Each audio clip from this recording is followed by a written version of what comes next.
RTC కార్మికులు తొందరపాటు నిర్ణయాలు తీసుకోవద్దు, సీఎం రేవంత్ రెడ్డి.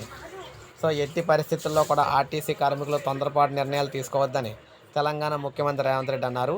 ఈ మేరకు ఆయన కేబినెట్ భేటీలో మాట్లాడారు. ప్రాణాలు కూడా తీసుకోవడం వల్ల సమస్య పరిష్కారం కాదన్నారు. సమస్యలు పరిష్కరించేందుకు తాము చిత్తశుద్ధితో ఉన్నామని, ఈ అంశంపై ప్రభుత్వం దృష్టి సారించిందని తెలిపారు. కార్మిక సంఘాలతో చర్చించాలని మంత్రులకు సీఎం సూచించారు. ఈ క్రమంలో డిప్యూటీ సీఎం బట్టి విక్రమార్క ఆధ్వర్యంలో మనకి రేపు కార్మిక సంఘాలతో సమావేశం అయితే కానున్నారు. కార్యాచరణ ప్రకటించిన జేఏసీ. మరోవైపు ఈయూ ఆఫీసులో ఆర్టీసీ జేఏసీ అత్యవసర సమావేశం నిర్వహించింది.